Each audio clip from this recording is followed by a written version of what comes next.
Vídeo 11, letra D, doutrina. O jejum do Ramadã é mais uma prova que o Islã é submissão e compulsão total. Vocês já ouviram falar no jejum do Ramadã, quando durante um período de aproximadamente 29 dias, muçulmanos são obrigados a jejuarem, não podem nem beber água, desde o nascer do sol ao moer do dia, e se banqueteando durante a noite? Bem, o Ramadã está em andamento nestes dias. Essa situação de bloqueio devido ao coronavírus me faz pensar nos muçulmanos ou pessoas em famílias muçulmanas que agora precisam ficar em casa e têm que jejuar com as suas famílias. Muitos deles tendo que fingir que jejuam, fingindo que eles adoram Alá, enquanto eles nem sequer acreditam em Alá, ou eles simplesmente não se importam muito com as regras e práticas do Islã. Para adolescentes, adultos, jovens ou até mesmo adultos mais velhos, é muito comum ter que fingir estar jejuando seriamente durante todo o mês do Ramadã. Não é realmente jejuando, mas mentindo. Fingindo para os pais que eles estão jejuando porque, se não estiverem, as consequências podem ser muito graves, desde estar envergonhando a família ou mesmo ser punido fisicamente. Esta compulsão, e lembramos que Islã significa submissão, não faz com que as pessoas passem a amar o ato de jejuar. O Islã obriga e força as pessoas a jejuarem. Não é de admirar que os muçulmanos passem o dia inteiro pensando mais sobre a comilança, que começa assim que o sol se põe, do que pensando em Alá. Ficar sem comer durante o dia, tendo um banquete à noite e outro pela manhã, e passar o dia dormindo, é uma coisa muito estranha, por sinal. Comer grandes refeições 2 vezes por dia não é jejum. Veja bem, que eu não quero ofender ninguém. O que eu quero dizer é que eu considero errado forçar pessoas a fazerem coisas que não querem, como esse jejum do Ramadã, ou forçar pessoas comuns a irem a uma oração chamada Tarawih, que acontece à noite. Os muçulmanos vão à mesquita com suas famílias, e essa não é uma oração curta, ela leva entre meia e 1 hora. Não é obrigatória, mas os muçulmanos devem ir lá porque é uma tradição e é algo que tem que ser feito à vista, na congregação. Além disso, a tradição diz que Maomé fez isso na mesquita, o que basicamente significa que muçulmanos têm que fazer isso. Eu conheço muitos muçulmanos que acabaram participando disso ao longo de suas vidas, que não queriam ir lá, mas tinham que ir porque outros basicamente o forçavam a ir. Mas não termina aí. As orações das sextas-feiras são completamente obrigatórias para os homens. Homens têm que ir à oração da sexta-feira. E eu conheço muitos muçulmanos que nunca quiseram ir lá, mas tinham que ir. E ainda tem as pessoas que rezam em casa 5 vezes por dia, em famílias religiosas, onde a pessoa é basicamente forçada a rezar e quem se recusa pode ser punido. Existe toda uma cultura forçando jovens e crianças a rezarem. Existe um hadith, tradição de Maomé, no qual ele ordena os seus seguidores muçulmanos a obrigarem seus filhos a rezar a partir dos 7 anos de idade e espancá-los para rezar a partir dos 10 anos de idade. Os pais devem pedir à criança de 10 anos a rezar, e quando a criança não reza, ele deve bater na criança até que ela reze para lá. De fato, Maomé vai além ao dizer que as orações mais onerosas para os hipócritas, os muçulmanos ruins, são a oração noturna e a oração da manhã. Maomé tinha ideias malucas para lidar com as pessoas que não rezavam do jeito que ele queria. Existe um evento no qual ele incendeia uma mesquita e várias ameaças de queimar as casas de muçulmanos ruins, os hipócritas, que não participaram da oração, descrito por diversos hadices. Isso é algo que apenas um governante absolutamente louco faria. E caso você não saiba, Maomé foi um governante absolutamente louco, que queria controlar as pessoas que rezavam atrás dele e tinham que ouvir os seus discursos. Quem não comparecia estava em apuros.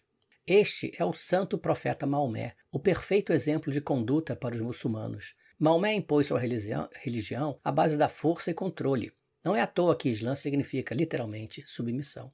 Logo, o muçulmano não é ensinado a orar porque ele quer, mas sim forçado a orar e forçado a adorar Alá e forçado a jejuar sob o risco de pagar multas ou ser linchado ou ser punido por governos em países nos dias de hoje. Isso não é algo que ficou nas areias da Arábia séculos atrás. Isso é algo que se propaga pelos séculos até os nossos dias. Quem não rezar ou jejuar vai ser envergonhado pelos outros muçulmanos, porque foi assim que os mais velhos fizeram, foi isso que eles aprenderam e é isso que eles exigem de você, porque é assim que essa religião funciona. Se você cresce aprendendo que adorar é uma obrigação e você tem que rezar porque, caso contrário, você será punido fisicamente, então o resultado é associar oração e adoração com compulsão e medo. O jejum islâmico, por exemplo, se fosse incentivado e sugerido como algo carinhoso para as pessoas, algumas pessoas poderiam amar o jejum por estar associado a algo bom. Então aderir seria algo genuíno. Mas o incentivo não é o jejum, mas sim os 2 banquetes diários, e dormir o máximo durante o dia para que o banquete da noite chegue mais rápido. O Islã é compulsão. O islamismo incentiva um crente muçulmano a vigiar o outro, a ponto de exigir aderência total à ideologia. Veja o que diz a lei islâmica Sharia e veja como ela sugere uma progressão da compulsão, os chamados 8 atos de censura. Número 1. Tomar conhecimento de um ato errado, por exemplo, entrar na casa de um outro muçulmano, junto com outras 2 testemunhas, para verificar se existe vinho ou um instrumento musical. Isso é um exemplo. Número 2. Explicar para o muçulmano faltoso que seu ato é errado. Número 3. Advertir o muçulmano faltoso sobre as consequências de seu ato errado, por exemplo, alertá-lo sobre as punições eternas. Número 4. Censurar o muçulmano faltoso com palavras ríspidas. Número 5. Destruir o material que leva ao erro, por exemplo, neste caso, quebrar a garrafa de vinho ou o instrumento musical. Número 6. Intimidar o muçulmano dizendo pare ou eu irei bater em você. Número 7. Agredir o muçulmano faltoso, mas sem que a agressão envolva algum tipo de arma. E número 8. Se tudo anterior falhar, reunir alguns muçulmanos devotos e agredir o muçulmano faltoso com auxílio de alguma arma. Uma pergunta específica sobre deixar de jejuar no Ramadã foi enviada ao site Islã Perguntas e Respostas. Este site é mantido por um importante sheik, Al-Munajid, da Arábia Saudita. A pergunta foi: eu não jejuo, serei punido no dia da ressurreição? A resposta, contida na Fátwa 38.747, deixa bastante claro o caráter obrigatório do jejum e o caráter punitivo de não respeitá-lo. A resposta diz: quem não jejua abandonou um dos pilares do Islã e está cometendo um pecado grave.